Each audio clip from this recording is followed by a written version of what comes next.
श्री शिवाय नमस्तुभ्यम हर हर महादेव। आप सबको स्वागत है मेरी यूट्यूब चैनल अहल्या की दुनिया में। और आज हम सत्यनारायण की प्रथम अध्याय कथा सुनेंगे। अब इस कथा को आप अंत तक जरूर सुनिएगा।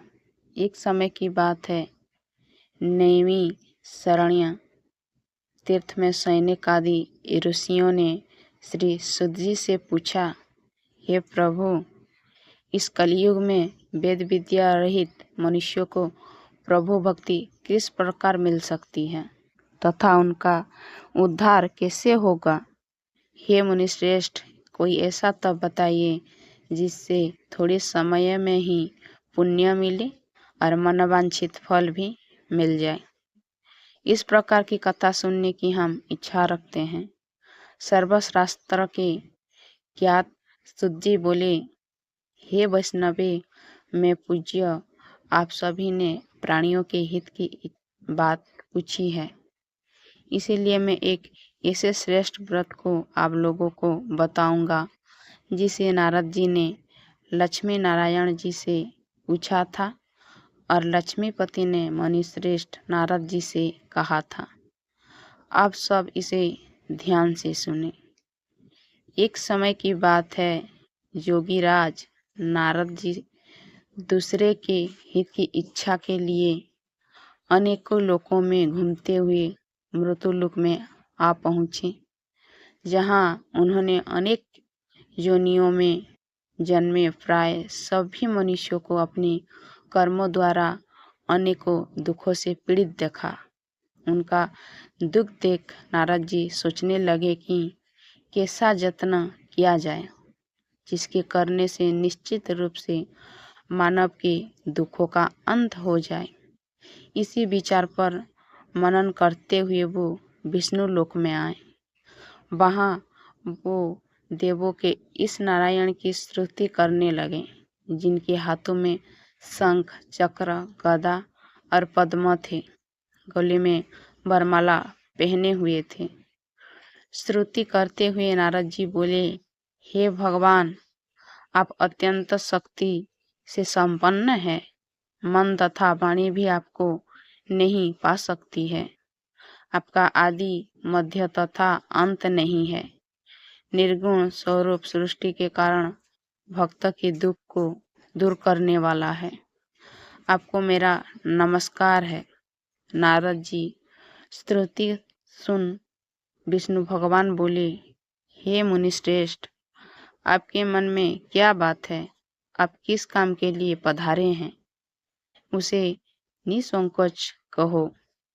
इस पर नारद मुनि बोले कि हे मृत्युलोक में अनेक योनियों में जन्मे मनुष्य अपनी कर्मों के द्वारा अनेकों दुखों से दुखी हो रही है।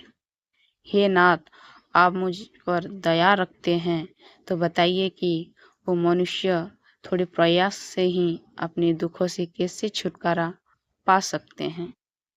श्री हरि बोले, हे नारद, मनुष्यों की भलाई के लिए तुमने बहुत अच्छी बात पूछी है।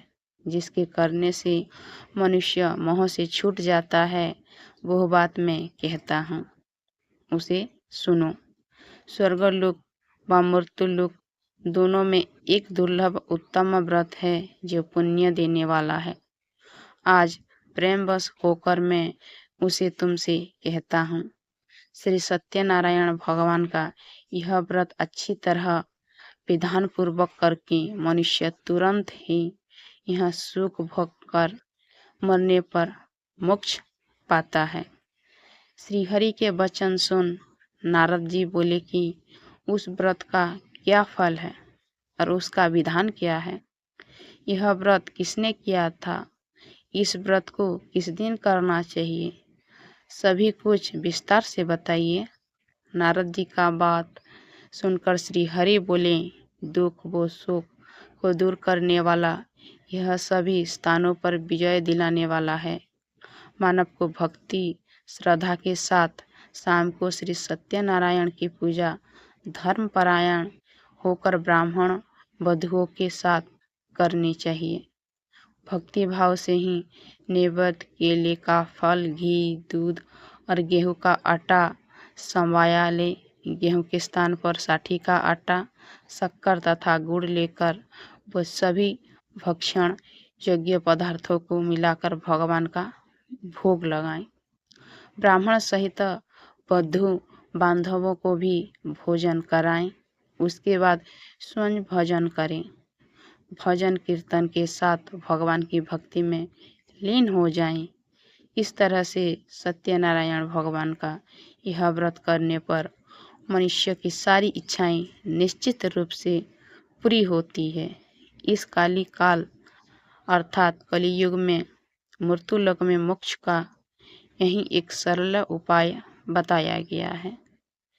इसी तरह से हम सत्यनारायण की पहली कथा सुने और कल हम सत्यनारायण की दूसरी कथा सुनेंगे। आज के लिए इतना ही। हर हर महादेव।